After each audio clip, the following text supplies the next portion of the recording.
Alright guys, how's it going? Today we're going to be taking a look at a couple of lenses that I think all photographers should either own or know about. Now, coming from a film background, I love my prime lenses. I would choose them over zoom lenses any time of the year. I think that there are a lot of benefits to shooting primes, and I think it's a better display of skill to shoot with primes as well. I think zooms have their place, of course. You know, there's times when you really just need something that's super efficient.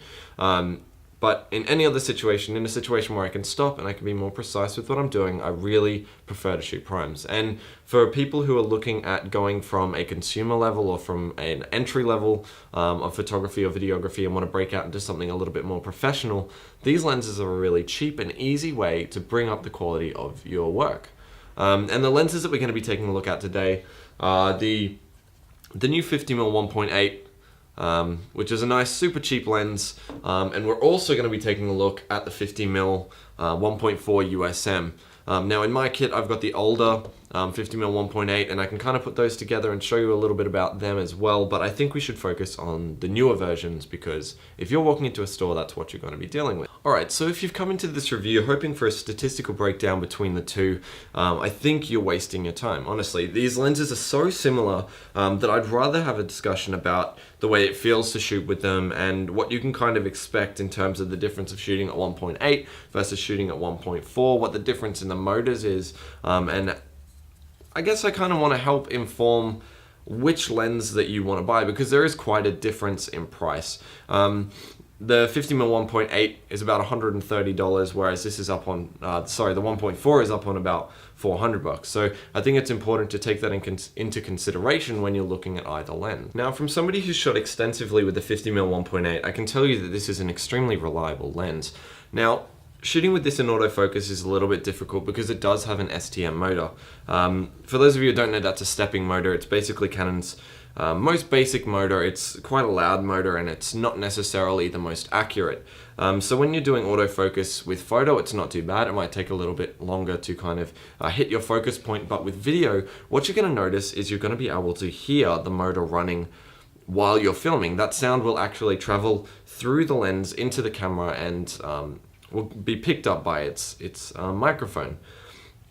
Now, for those of you who have done a little bit of video work, you know that that kind of I guess crawling sound is very difficult to mask in post-production and is something that you should try and avoid as much as possible, which is what I think is great about this new 50mm 1.8 is that they've moved the autofocus ring back.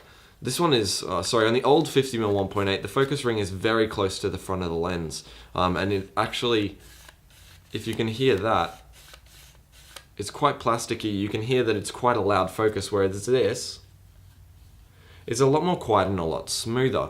So yeah, if you're doing any sort of video work, you're going to want to make sure that you're shooting with this in manual as opposed to autofocus because you're going to be able to hear that that motor crawl, which can really interfere with the audio quality of your videos. Now, the 50mm 1.4 has a USM motor, and for those of you who have done any shooting with USM motors, whether it be in L series lenses or just Canon's USM or Gold Ring range, you'll know that the autofocusing system on these is a lot faster, it's a lot more accurate, and it's a lot quieter. So in terms of size, there isn't really much difference between the 1.8 and the 1.4. I mean, when you put them side by side, you can see that the 1.4 is slightly bigger and it is slightly heavier. And I'd say that just comes down to, one, the aperture being larger, and two, having that USM motor.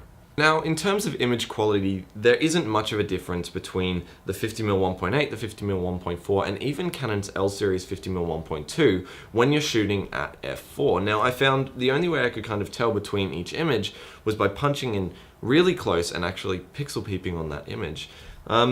But in terms of the 1.8 and the 1.4, you're not really going to see a difference unless you're shooting wide open. Now, for a lot of portrait photography, this is ideal. You want to differentiate between your subject and the background. But what this means is it's going to be a lot more difficult to focus, to get your points of focus because you've got such a narrow range. I actually found that it was a really good tool to learn how to manual focus. For those of you who are interested in video, I shot for a long time on just the 50mm 1.8 when I was learning, and it taught me how to kind of how to pick focus and how to see, you know, those smaller details, and really differentiate between what's sharp and what's not. So for me, it was a really great learning tool. But for those of you who are going out and just want to be able to take quick snaps, having an aperture so large can make it really difficult to get your photos correctly focused. So I guess this brings up the question, what lens is right for you?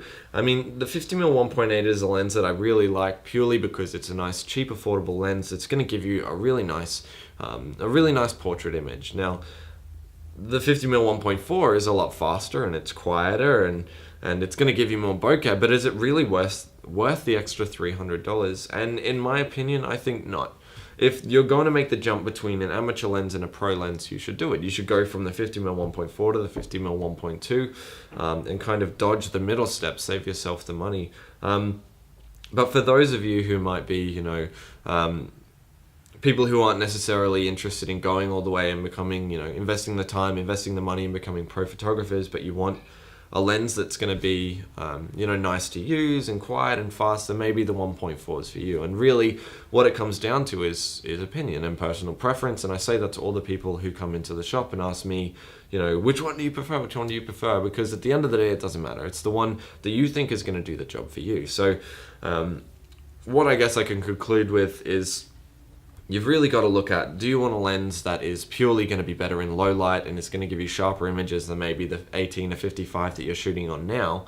Or do you want a lens that's going to be a little bit faster and a bit higher performance, and you're willing to pay the extra price for it? But anyway, I'd love to hear what you guys think. Leave in the comments which one you like and why, because I think everyone has a different opinion and it's interesting to find what people are looking for in a lens of this caliber. So yeah, thanks for tuning in, guys, and I'll catch you next time. Alright guys, thanks again for tuning in. If you want to click the link on the left, it's going to take you to the 60 versus 70 Mark II review. Otherwise, if you want to check out the 50mm 1.2, we've got another review of that. Leave a like, comment, subscribe, and as always, keep on chilling, guys.